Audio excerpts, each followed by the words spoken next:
2 कच्च्या बटाट्यांपासून आज आपण 3 ते 4 जणांसाठी हेल्दी असा नाश्ता बनवणार आहोत. त्यासाठी आपल्याला बटाट्यावरची साल काढून घ्यायची आहे. त्यानंतर बारक्या खिसणीने त्याला खिसून घ्यायचा आणि 3 ते 4 पाण्याने असे स्वच्छ धुवून घ्यायचं आहे. त्यानंतर इथे मी कढईमध्ये 2 ग्लास असे पाणी घेतले आहे. आपल्याला बरोबर 2 ग्लासच पाणी घ्यायचे आहेत. या ग्लासाने मी 2 ग्लास असे घेतले आहे. त्यामध्ये आपल्याला बारीक कट केलेली भरपूर सारी कोथिंबीर टाकायची आणि 2 ते 3 बारीक कट केलेले हिरवी मिरची आणि थोडीशी जिरे आणि चवीनुसार मीठ टाकायचे. थोडंसं तेल टाकायचं आहे. त्यानंतर आपल्याला त्यामध्ये खिसलेला बटाटा टाकायचा आहे. बटाटे व्यवस्थित असे मिक्स करून त्याला उकळी येईपर्यंत मस्त असे शिजवून घ्यायचे. ह्या पाण्याला उकळी आली की मग त्यानंतर आपल्याला त्यामध्ये 1.5 वाटी असा रवा टाकायचा आहे. इथे तुम्ही रवा कोणताही वापरू शकतात, बारीक मोठा कोणताही चालेल. त्यानंतर त्याला व्यवस्थित मिक्स करून आपल्याला प्लेट झाकून असे त्याला शिजवून घ्यायचं आहे. 2 ते 3 मिनिट असे शिजवून घ्यायचे आहे. जोपर्यंत हे पीठ आहे ना आपलं कढई सोडत नाही ना, पिठाच्या फॉर्ममध्ये होत नाही, तोपर्यंत आपल्याला हे शिजवून घ्यायचं आहे.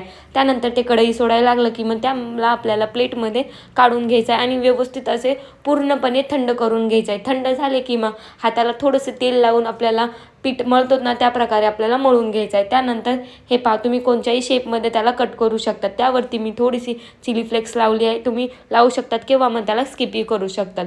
हे पहा अशा प्रकारे मी कट करून तव्यावरती थोडंसं तेल टाकून त्याला मस्त क्रिस्पी होईपर्यंत फ्राय करून घेतले आहे. पाहताय ना आपले 10 ते 15 मिनटं बनले जाणारे ही हेल्दी स्नॅक्स तयार आहे. एक वेळेस तुम्ही नक्की ट्राय करा, खूप स्वादिष्ट लागतात.